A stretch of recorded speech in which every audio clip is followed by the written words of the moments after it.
에스겔서 30장을 보겠습니다. 지난 금요일에 살펴본 제29장에서는 에스겔 선지자가 애굽 왕과 애굽의 멸망이 확실함을, 그리고 멸망의 원인과 멸망의 처참함에 대하여 소상하게 밝혔습니다. 오늘 살펴보게 되는 30장에서는 애굽의 멸망과 더불어 파멸에 이르는 애굽 동맹국들과 애굽 백성들의 멸망에 대하여 탄생하는 애가입니다. 1절에서 5절까지 함께 읽겠습니다. 여호와의 말씀이 또 내게 임하여 가라사대, 인자야, 너는 예언하여 이르라. 주 여호와의 말씀에 너희는 통곡하며 이르기를 슬프다 이 날이여 하라. 그 날이 가까웠도다. 여호와의 날이 가까웠도다. 구름의 날일 것이요 열국의 때이리로다. 애굽의 칼이 임할 것이라. 애굽에서 사륙당한 자들이 엎드러질 때 구스에 심한 근심이 있을 것이며 애굽의 무리가 옮겨오며 그 기지가 흘릴 것이요 구스와 붓과 룻과 모든 섞인 백성과 굽과 및 동명한 땅의 백성들이 그들과 함께 칼에 엎드러지리라. 너희는 통곡하며 이르기를 슬프다 이 날이여 하라 하였습니다. 지금 읽은 부분은 애굽과 동맹국들에 대한 사중의 심판 예언 중에 첫 번째 부분입니다.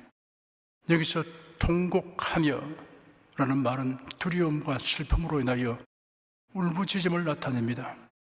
재앙의 날이 가까이 옴을 보고 공포로 가득 찬 비명을 지르게 됨을 의미합니다. 그 날이 가까웠도다. 여호와의 날이 가까웠도다.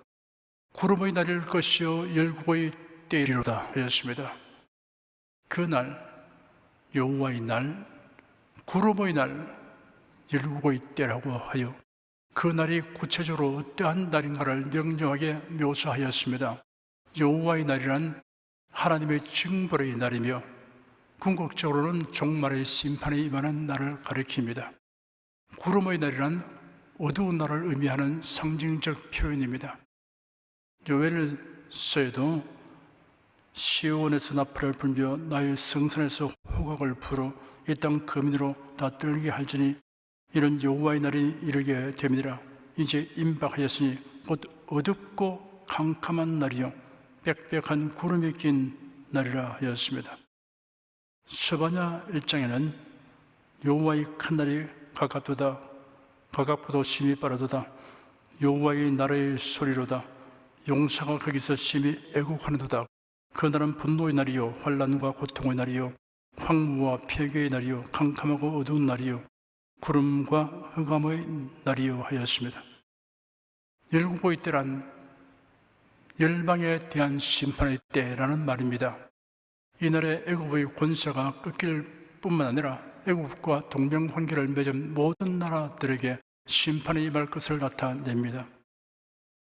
애굽의 칼이 임할 것이라. 애굽에서 살육당한 자들이 엎드러질 때 구스에 심한 근심이 있을 것이며 애굽의 무리가 옮겨오며 그 기지가 흘릴 것이요 하였습니다.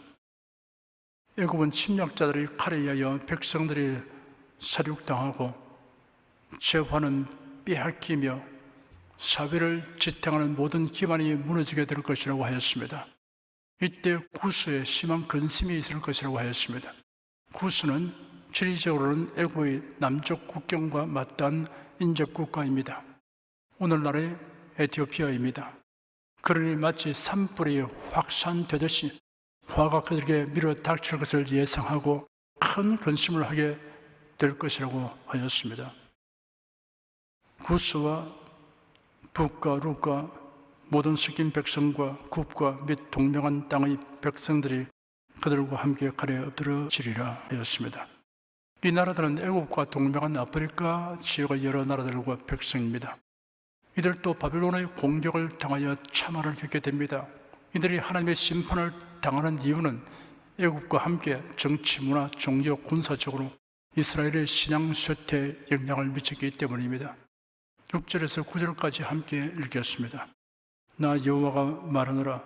애굽을 붙들어주는 자도 엎드러질 것이요 애굽의 교만한 권세도 낮아질 것이라. 믹돌에서부터 수에네까지 무리가 그 가운데서 칼에 엎드려지리라. 나 주 여호와의 말이니라. 황무한 열방같이 그들도 황무할 것이며 사막이 된 성읍들 같이 그 성읍들도 사막이 될 것이라. 내가 애굽에 불을 일으키며 그 모든 돕는 자를 멸할 때 그들이 나를 여호와인 줄 알리라.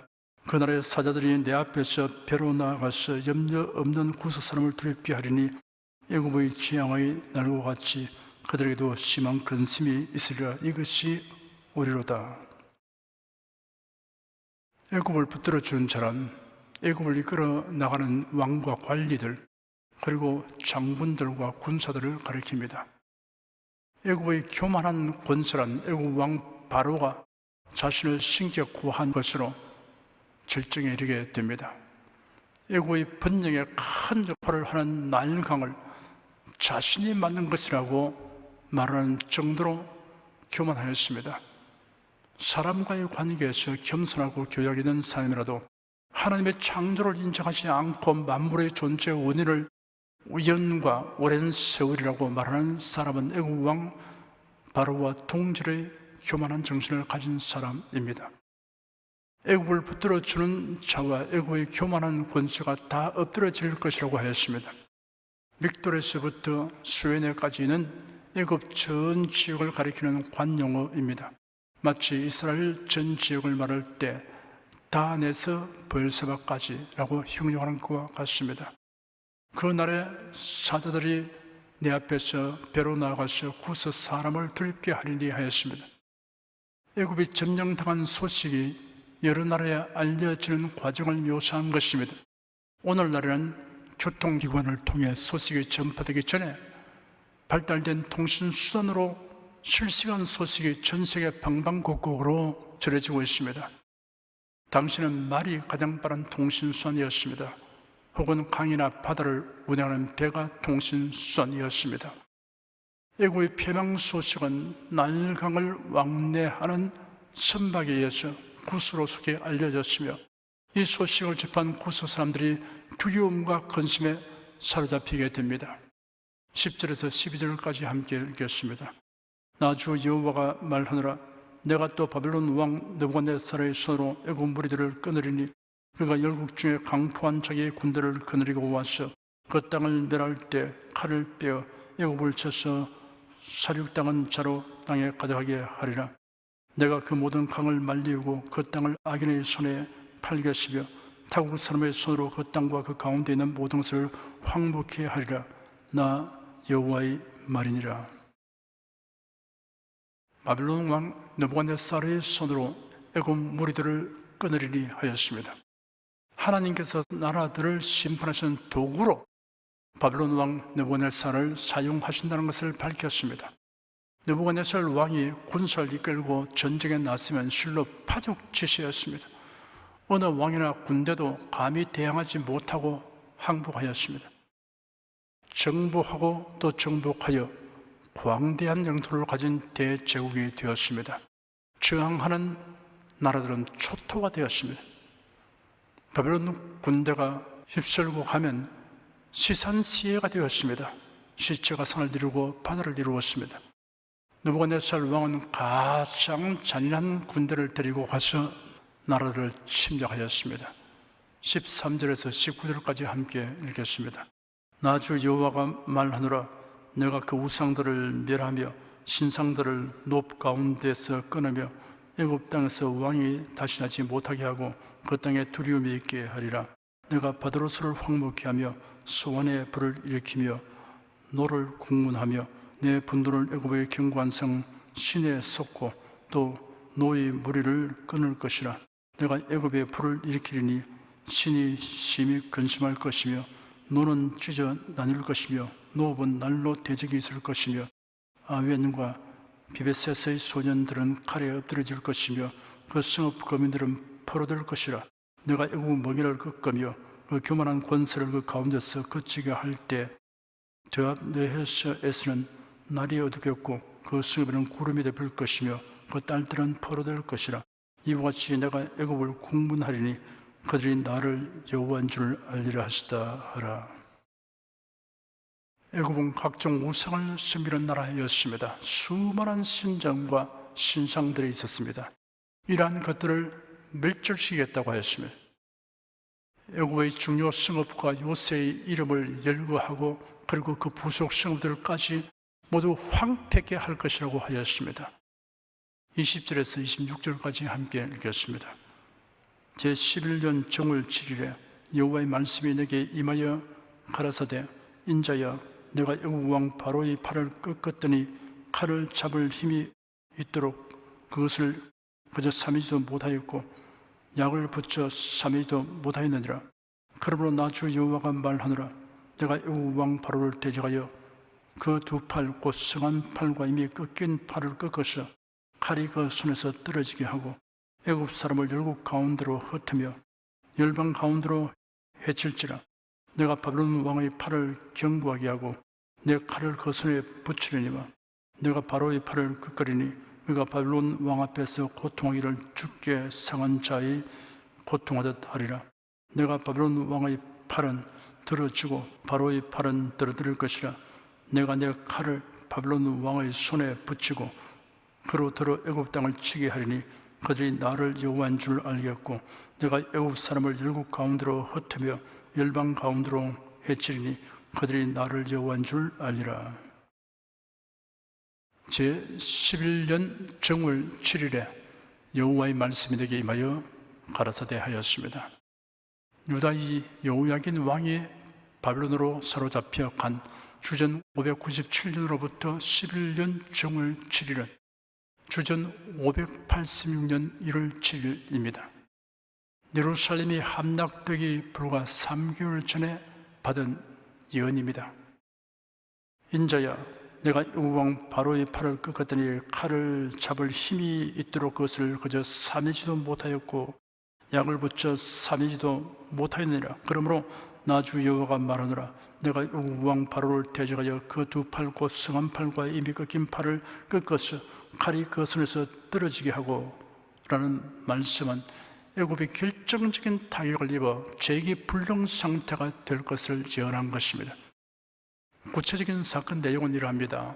본문 21절에 애굽 왕 바로의 한 팔을 꺾은 것으로 형용한 것은 주전 605년 당시 강대국인 애굽 왕 바로느고가 갈그미스에서 바벨론의 느부갓네살에게 패배하여 세력이 약화된 사건을 말합니다.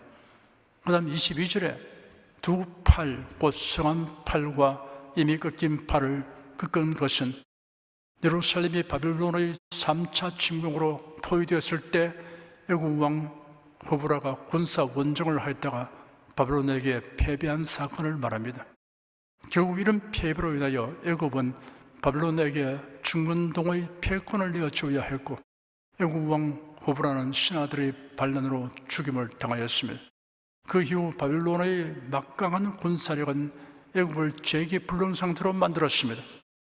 애굽은 이때로부터 다시 강대국의 위용을 회복하지 못하고 바벨론, 바사, 헬라, 로마로 이어지는 제국들의 속국이 되었습니다. 본장에는 여호와의 말씀이 또 내게 임하여 가라사대 여호와가 이같이 말씀하신다. 주 여호와의 말씀에 나 주 여호와가 말하노라. 주 여호와의 말이니라.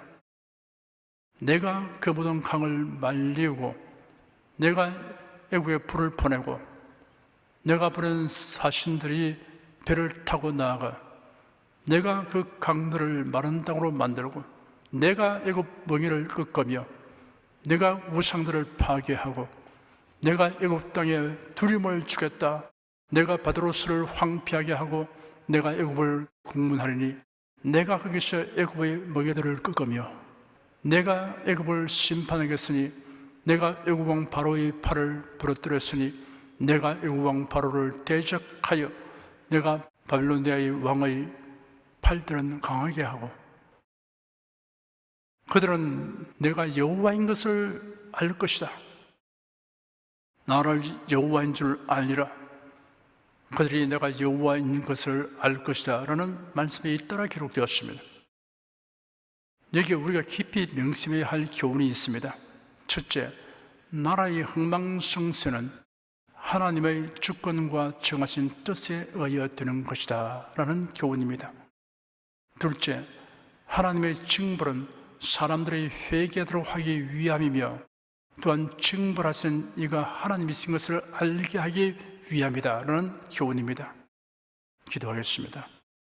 역사의 주권자이시며 모든 일을 선하신 뜻대로 이루시는 하나님을 의지하며 살게 하여 주니 감사합니다. 우리가 만사를 통하여 하나님의 임재와 섭리를 뚜렷이 자각하도록 성령께서 깨닫게 하여 주시옵소서. 주 예수 그리스도 이름으로 기도드립니다. 아멘.